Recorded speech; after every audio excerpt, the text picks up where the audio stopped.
সেই প্রেম যে আমরা বুঝতে পারলাম না, চিনতে পারলাম না, জানতে পারলাম না। জানবো কেমন করে? আমাদের তো একটাই মন, কি তাই তো মায়েরা? একটাই তো মন আমাদের, দুটো তো না। আর এই মনটাকে আমরা দিয়ে রেখেছি কোথায় বলুন? সংসারে। এই মনটাকে আমরা সংসারে দিয়ে রেখেছি, তাহলে ভগবানের চরণে কি করে দেব? আমাদের 2 মিনিট টাইম হয় না ভগবানের কাছে যাওয়ার জন্য। তাড়াতাড়ি করে গেলাম, হ্যাঁ আমার বাবুটা স্কুলে যাবে, আমার স্বামীর অফিস আছে, সে অফিসে যাবে, 10টার মধ্যে তাকে ভাত রান্না করে দিতে হবে, কত মাথায় টেনশন আমাদের।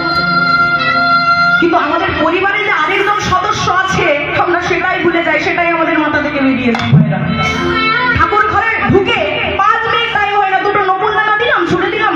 আর কোম্পানি তো এতটুকু গ্লাস তৈরি করে আমার ভগবানের জন্য, এতটুকু একটা গ্লাসে করে, ছোট গ্লাসে করে জল দিয়ে ছুঁড়ে নকুল দানা দিয়ে আমার ভগবানকে সেবা দিলাম, চলে এলাম। পিঁপড়ে ধরলো না মৌমাছি দেখে তো আমরা দেখলাম,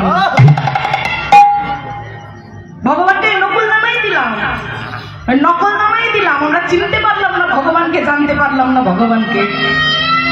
তা শাস্ত্র বলছে তোমরা যদি ভগবানকে জানতে চাও, তোমরা যদি ভগবানকে উপলব্ধি করতে চাও, তাহলে আগে তোমরা ধর্মীয় গুরু ধরো। যদি না তোমরা গুরুদেবের চরণ আশ্রয় করো, কে ভগবান, কেমন ভগবান, কি জন্য ভগবান, তোমরা কিন্তু বুঝতে পারবে না। কেননা মায়েরা, আমি যখন জন্মেছিলাম আমি তো একা জন্মাইনি, আমার সাথে সাথে 6টা জিনিসও জন্মেছে। কি কি না? কাম, ক্রোধ, লোভ, মদ, মোহ, মাৎসর্য। এই 6 প্রকার রিপুও কিন্তু আমার সাথে সাথে জন্মেছে, আমি একা জন্মাইনি। তাহলে মায়েরা আপনারা আমাকে প্রশ্ন করবেন যে মা রূপসা, তুমি যখন জন্মেছিলে তখন তো তুমি ছোট ছিলে, একটা 6 মাসের বাচ্চা শিশুরও কি কাম থাকে, ক্রোধ থাকে, লোভ থাকে? বলতেই পারে। একটু লক্ষ্য করে দেখবেন মায়েরা, একটা বড় পুকুর, সেই পুকুরটাতে ভর্তি জল আছে, ঠিক যখনই পুকুরটা থেকে জলটা শুকিয়ে যায় তখন দেখবেন ওখান থেকে অনেক আগাছার সৃষ্টি হয়। কি হয়? যখন ওই আগাছাগুলো সৃষ্টি হয়, তাহলে আপনারা মায়েরা বলুন তো, ওই আগাছাগুলো, ওই গাছড়াগুলো কি কেউ গিয়ে লাগিয়ে দিয়ে এসেছিল? কেউ লাগিয়ে দিয়ে আসেনি। কি করে জন্মালো না? পুকুরটাতে যতদিন জল ছিল ততদিন কিন্তু ওই আগাছাগুলো সৃষ্টি পেতে পারেনি, সৃষ্টি হতে পারেনি। যখনই জলটা শুকিয়ে গেছে তখনই আগাছাগুলো জন্ম নিয়ে। ঠিক সেই রকম আমি যখন ছোট ছিলাম তখন আমার মধ্যে ছিল না কোনো কাম, ছিল না কোনো ক্রোধ, ছিল না কোনো লোভ। আর আমি যত বড় হচ্ছি মায়েরা, আমার সাথে সাথে ওই কাম, ক্রোধ, লোভ, মদ, মোহ, মাৎসর্য বেড়েই চলেছে। শাস্ত্র বলল তোমরা কামকে তো কোনোদিনও নিষ্কাম করতে পারবে না, কন্ট্রোলে আনতে পারবে না। কি করে আনতে পারবে? কোনোদিনও নিবারণ করতে পারবে না ঠিকই, কিন্তু কন্ট্রোলে আনতে পারবে। আর কন্ট্রোল করার একমাত্র উপায় হলো এই হরিনাম সংকীর্তন। তাই মহাপ্রভু তিনি সবাইকে প্রেম বিলিয়ে দিচ্ছেন। আজকে পদকর্তা এক পাশে দাঁড়িয়ে কলম দিচ্ছেন, গোরা ভুল কহনে না যায়,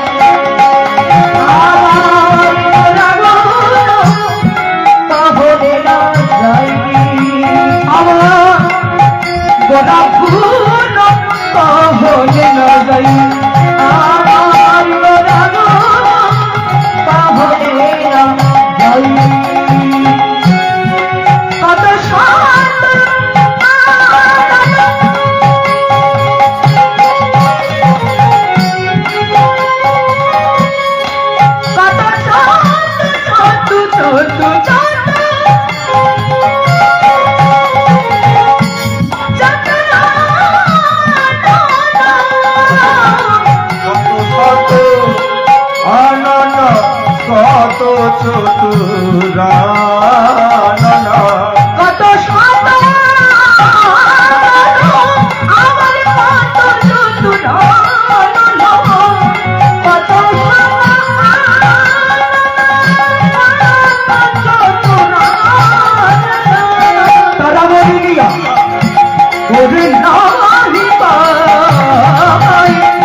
বাহনে না যাই। পদকর্তা বলছেন আমার গোড়াগুলো বাহনে না যাই, কত শত আনন কত চতুর আনন মোর নিয়ে ওর নাহি পায়।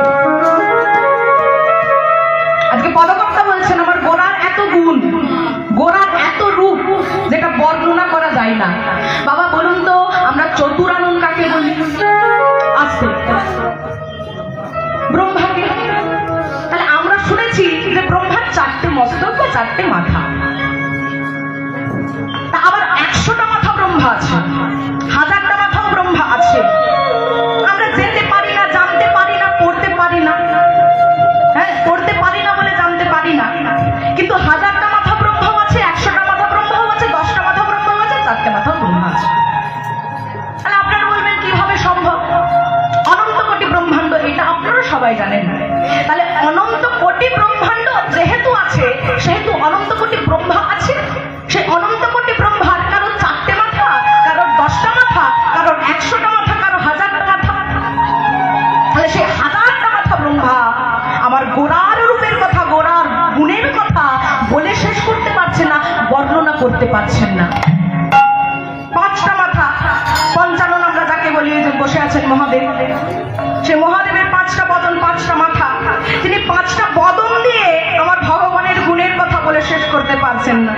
সেই হেন ভগবানের কথা শুনতে বসেছি আমরা মায়েরা। তাহলে যারা ঋষি মুনিগণ, দেব দেবতা তুল্য দাদা, তারা ভগবানের কথা বলে শেষ করতে পারছে না, আমি একজন অধমা অযোগ্যা কীর্তনিয়া হয়ে আপনাদেরকে কি বা বলবো? পদকর্তা দাঁড়িয়ে বলছেন এই 3 ভুবন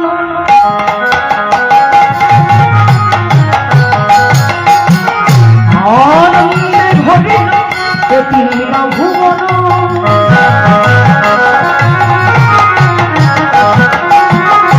আনন্দে ভরিল, এই 3 ভুবন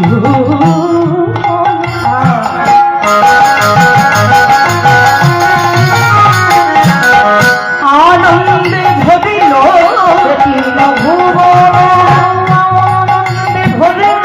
আবার রহিল অন্তর এই 3 ভুবন আনন্দে ভরিল, রহিল অন্তর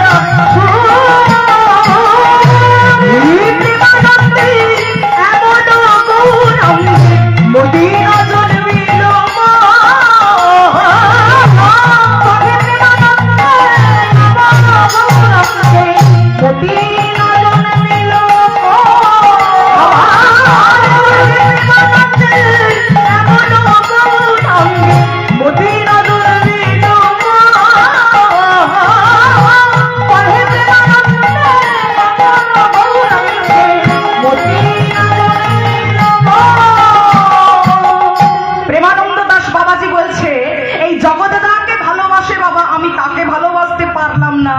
ভালোবাসবো কেমন করে?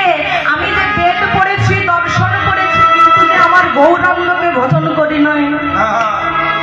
হ্যাঁ গো মায়েরা, এই পার্থিব জগতে আমরা যতই শাস্ত্র পড়ি, যত গ্রন্থ পড়ি, যত বই পড়ি না কেন, সেই শিক্ষা অর্জন করলে 1 তলা বাড়ি 5 তলা হতে পারে, একটা গাড়ি থেকে 10টা গাড়ি হতে পারে, কিন্তু আমার গৌরকে জেনে, গৌরাঙ্গকে জেনে যে মনের শান্তি, যে মনের আনন্দ, সেটা কিন্তু আপনারা কোথাও পাবেন না বাবা। প্রেমানন্দ দাস বাবাজি বলছে যে যাকে জগৎ ভালোবাসে তাকে আমি ভালোবাসতে পারলাম না, কেননা 4 বেদ সরদর্শন পড়িয়া যেই জন, সেই জন যদি আমার গৌরাঙ্গ নাহি ভজে। অগবেদ বিদ্যা দুহ কিছু নাহি, বেদ বিদ্যা দুহ কিছু নাহি জানো তো, বেদ বিদ্যা দুহ কিছু নাহি জানো তো, বেদ বিদ্যা দুহ কিছু নাহি জানো তো, সে যদি গৌরাঙ্গ পাবে